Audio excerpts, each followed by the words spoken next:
Hello friends, welcome to Mysterious Stories. Friends, this man's name was John Allen Chau.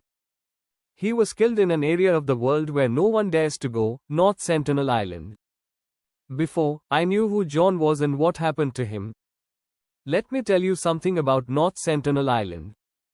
Friends, North Sentinel Island is an island. It is managed by India in the Bay of Bengal. The people that dwell on the island. Sentinel claims that this tribe has lived on the island for thousands of years. These individuals have never left here.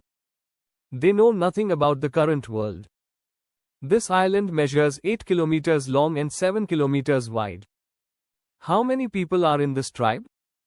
Nobody even knows that there are at least 40 and up to 400 persons. No one can accurately describe how people live here. The reason for this is that no human being is permitted to visit this island. People from this tribe assault people who attempt to visit here. These folks feel threatened by the outer world. That is why the Indian government has allowed them to live their lives freely on this island.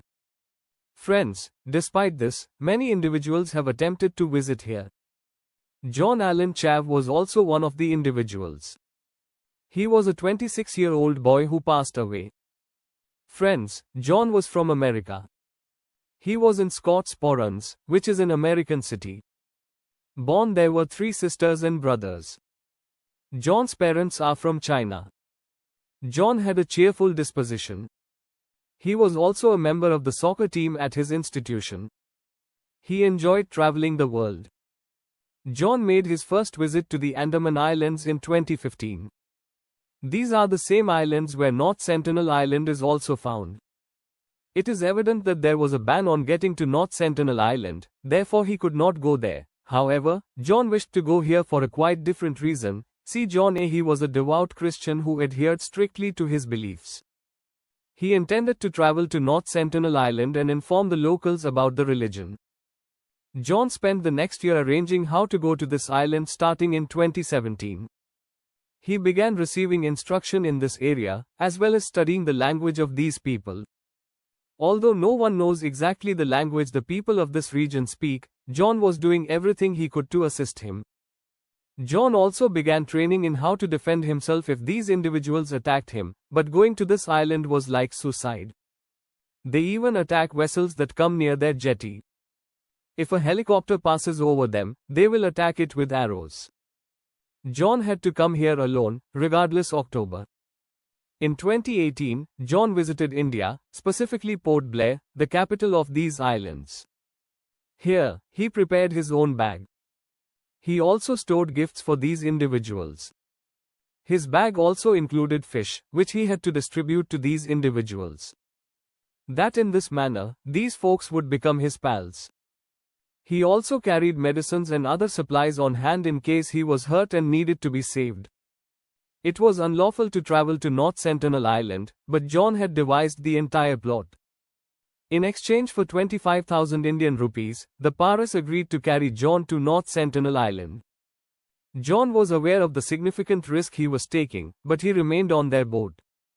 Friends, this machete has landed John on this island and instantly. They ventured a little distance into the sea because they were frightened that the islanders would assault their boat. They were just waiting for John to return, and they should go back with it.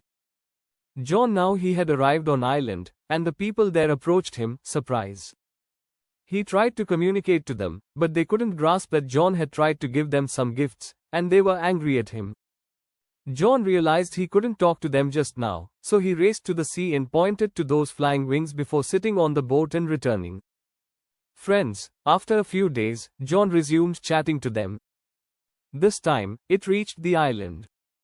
After viewing this, the people on this island were both outraged and laughing. According to John, he had no idea what these folks wanted.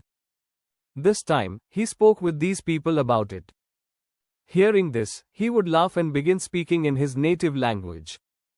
This time, John attempted to give him fish and other gifts, but at the same time, a youngster shot an arrow at his bag, which struck the target directly. But it struck and landed inside his bag.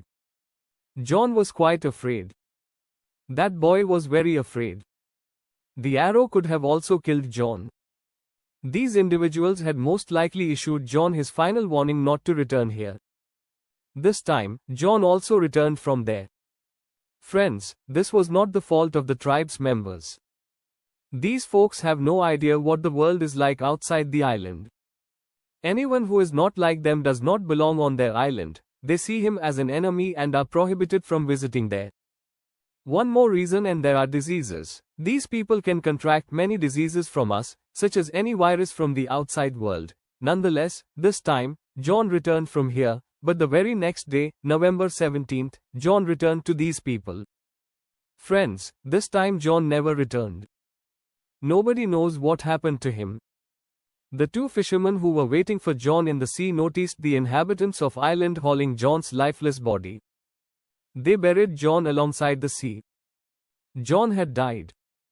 These two men returned from there and broke the bad news to one of John's buddies.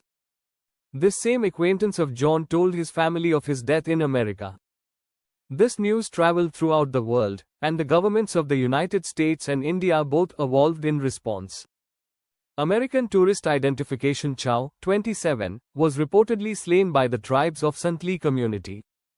Was murdered on a remote Indian island. The 26-year-old died at the hands of natives armed with bows and arrows far from this island. Because of the inhabiting outside his friends, attempts began to recover John's body from there. But it failed. John is still buried on the island.